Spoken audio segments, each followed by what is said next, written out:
Hi guys, स्वागत है आप सबका मेरे मिनी ब्लॉग में। मैं भी बहुत अच्छी हूँ, होप सो आप लोग भी बहुत अच्छे होंगे। तो चलो सबसे पहले पूजा पाठ करते हैं। मैंने और मम्मी ने अपना पूजा पाठ खत्म किया और मैं लग पड़ी आटा गूंदने के लिए, क्योंकि आज हमें हमीरपुर जाना है। तो मैंने फटाफट आटा लगा दिया और लहसुन को कूट के रख दिया। उसके बाद मैं चली गई 1 घंटा पढ़ने के लिए और मम्मी को कहा कि आप तब तक मसाला वगैरह तैयार कर दो, क्योंकि आज पपाया के परांठे बनने हैं। हमीरपुर जाना है, मम्मी का जो मंथली रूटीन चेकअप होता है वो करवाना है और मेरी फ्रेंड की डिलीवरी होनी है, तो वो वहाँ एडमिट है, उसको खाना वगैरह पहुँचाना है। उसने तो काफ़ी मना किया था कि मत लाना, लेकिन जब जा रही हूँ और ना लेके जाऊँ तो ऐसा तो कभी हो ही नहीं सकता है। मैं पढ़ के उठी तब तक मम्मी ने जो है वो पपाया को कद्दूकस कर दिया था, वो उसका पानी निकाल रहे थे। उसके बाद मैंने उसमें मसाले वगैरह डाले, मम्मी लगे रोल रोल करने और मैं लगी तवे पे सेकने। हाँ, तो हम सुबह लेते हैं, तो बस अभी सिर्फ कपड़े चेंज करने का काम था। मैं जल्दी तैयार हो जाती हूँ ना, उसके भी नुकसान है, क्योंकि मम्मी लेट तैयार होते हैं तो उसके बाद जो भी सारा सामान डालना होता है वो मुझे डालना पड़ता है। अगर मैं लेट तैयार हूँ तो मैं इस काम से बच जाऊंगी।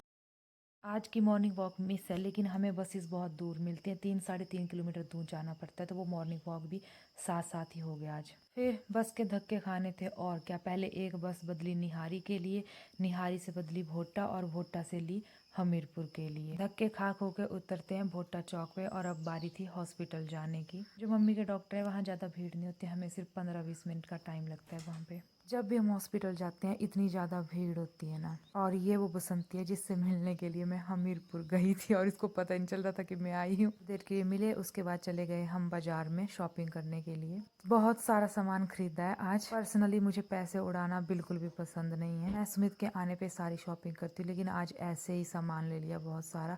और हम 1 साल हो गए हमें हमीरपुर जाते हुए, तो पहली बार मैंने और मम्मी ने मोमो खाए हैं आज। अपनी सारी शॉपिंग की, फिर दोबारा 3 बार बसों के धक्के खाए, पैदल चले और 5 साढ़े 5 के करीब घर पहुंच गए थे।